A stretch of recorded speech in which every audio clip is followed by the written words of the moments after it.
I'm back in the first floor plan, and I'm thinking about putting in my finished floors now that I have my subfloor in and my floor joists and my framing and everything seems right.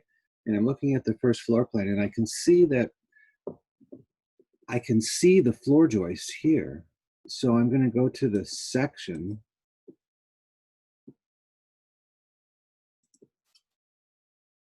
and look what happened. Somehow those floor joists got raised up 3/4 of an inch. So I'm looking for that dash line. I'm going to click on it. That's the structural uh, system right there. And then I'm just going to change that by 3/4 of an inch. So I got to subtract 3/4 of an inch from that. So if I took a half an inch, that would make it 11. And if I took 1/4 of an inch, that would make it 10 3/4. So let's try that. 10.75. And let's see just what happens when we apply that. So that dropped it down to the correct location. Let's go back to the first floor plan. All right, so now I'm looking at the first floor plan and I'm saying, well, how am I going to divide these rooms? I'm going to hide this because it's a room separator. And that was just used in order to define these rooms. Now, so let's talk about floor finishes. Well, I probably want this to be oak. That would be nice. Probably want this to be oak. That would be nice. And oak in here would be nice. And oak in here would be nice, except that I don't want to walk in with muddy boots. I don't want to walk in with salt on my shoes, perhaps. That could deteriorate the oak. So I really want this to be tile, but I want this to be oak. So the best way to separate that, those two materials, wouldn't be just to change the material, but it would be better to put some sort of a wall there. So I'm going to go up to architecture, and I'm going to go to wall, and I'm going to put a wall across from here to here. And I didn't pick the right point here from the beginning, so I'll just click on that and drag it down a little bit. But in reality, in my projects, when you're walking through a wall, if it's possible, I like to make those walls 12 inches thick as opposed to the skinny walls, because it just feels more substantial. So I'm going to change this wall. So I'm going to edit the type and duplicate it, and I'm going to call it interior 12-inch. And now we're going to change the properties of that so that this is a 2x12. So that would be 11.25 inches, as opposed to the 2x4 or the 2x6. And look what happens to that wall when I change it. It gets nice and thick now. And that's fine. So I built a wall here somewhere, not exactly sure where I want that wall to be, but it needs to be on, because this is really the back hall. This is the service area. This is the formal area, and this is the service area. So I want to put a opening in that. So I'll just come here and say create similar, and I'll put an opening in here. And it's just a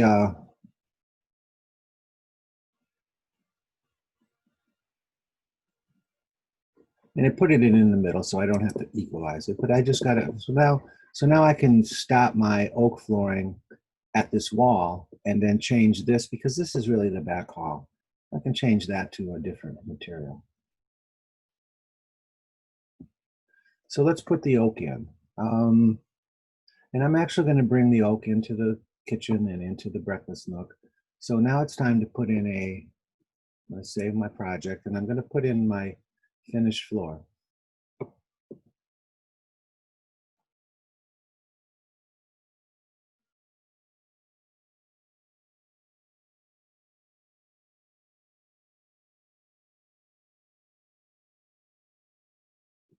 So I'll go to architecture, and I'm going to go over to floor, and I'm going to select oak.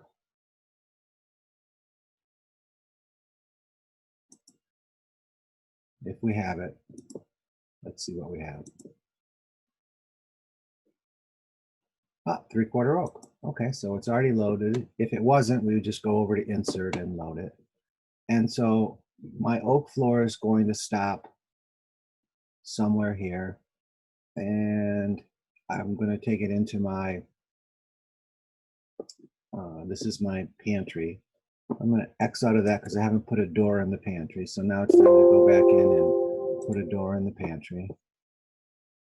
So I'll put a door. I like the 3-foot doors, but you don't need a 3-foot door into a pantry.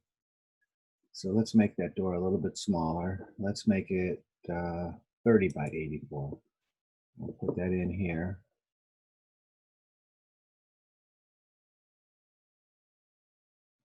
And the reason I need to put my door in there will make sense in a second.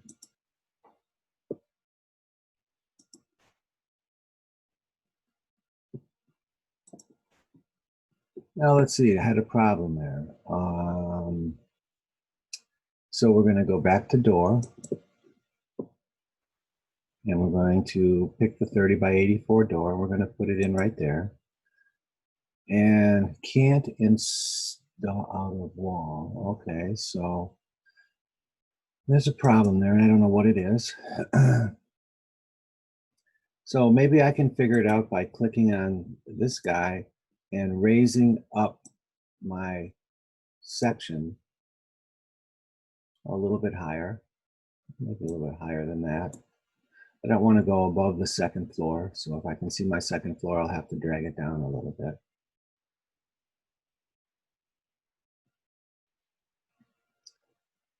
All right, so I can see my second floor, so I do need to drag it down a little bit. I don't want to see what's going on in the second floor, but I'm trying to put a door into right here, into this pantry. And I don't understand what the problem is. So architecture, door, 30 by, oh, that's the front door. Okay, so that's not good. That's why, because there wasn't enough space here. So I picked the wrong door. That's all, single flush door, 30 by 84.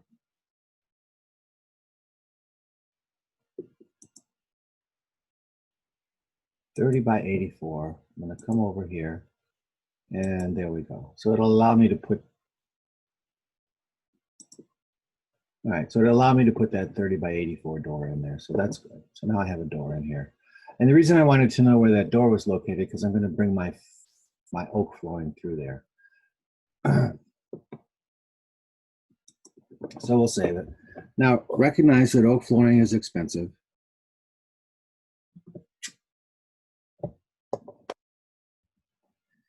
And you pay, of course, for the amount of oak flooring that you have. And some people would say, stop the oak flooring underneath the cabinets. Don't put oak flooring underneath the cabinets, but I'm going to put it all the way underneath the cabinets anyway. Because who knows, somebody else might buy this house decades from now and want to change the cabinets and the arrangement of their kitchen. And they won't be upset to find out that when they take the cabinets out that the flooring is not continuous. So I'm going to go over to architecture, go over to floor, and I'm going to pick a 3/4 plywood. I don't want that. I want a 3/4 oak. Let's see. 3/4 oak. That's the kind of flooring that I want. And the way that the material is installed is it's installed after the gypsum board is put on. So it won't go beyond the gypsum board. So I'm going to create a boundary for that, but it won't go any farther than the gypsum board. So all of my oak flooring is going to start on the inside face of my gypsum board. And you just want to think about how the house is put together in terms of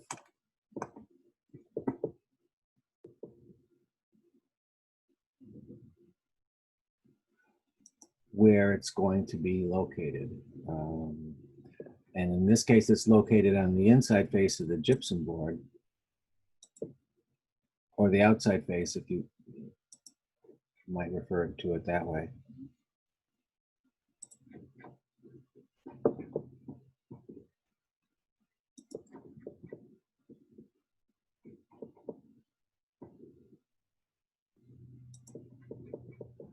But it's the finish face of the gypsum board. So I'm putting my oak flooring in right now. It's gonna go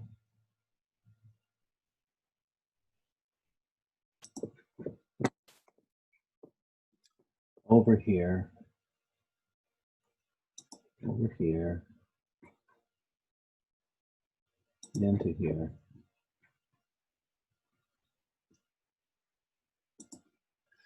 And then this is why I wanted to have the doors in ahead of time. It's just to know where it's going to go. And I'll probably put tile in there. I should have put the doors into the closets first, because now I'm not going to be able to go into the closet because I'm not sure where the opening of the doors into the closet are. So I know I have to come back and fix that a little bit later. Do I want to take the oak into the library? And I think that's a good idea. So I'm going to do that. I'll take the oak into the library. And again, it's going to go to the finished face.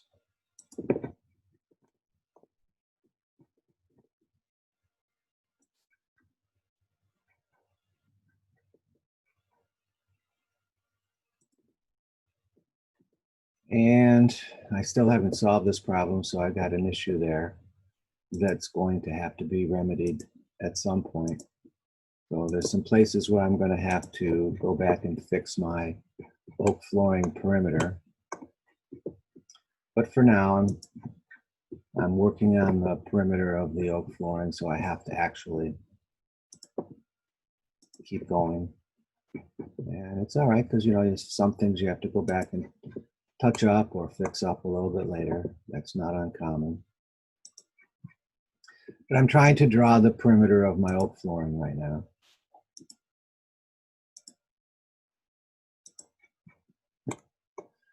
And the question is, where am I going to stop it here? Am I going to go through the opening with oak? I'm going to say no. I'll put the tile through the opening. So I'll come across here and here and here. What I want to do is finish up with an enclosed entity,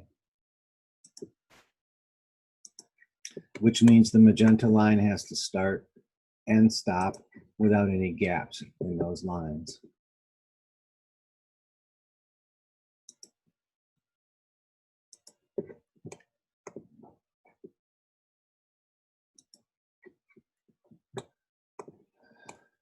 So if the cabinets and the appliances were put in first, then the oak flooring would go up to the face of the cabinets, the toe kick of the cabinets.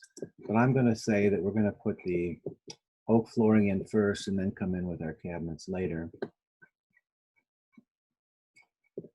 which is a possible construction sequence, and it's possible that it's not going to be that way.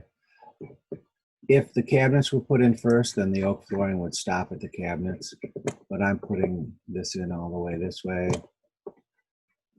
And now we want to take a look at which way we want the flooring to span, and that's how we want the flooring to span. So let's say that we want it to be 3/4 of an inch above the first floor, because it's the first floor elevation is the first floor level is the top of the plywood subfloor. So this will sit on top of the plywood subfloor. So let's say okay and see if I was successful. Look at that. There's my oak flooring now. Okay. And so that's looking pretty good.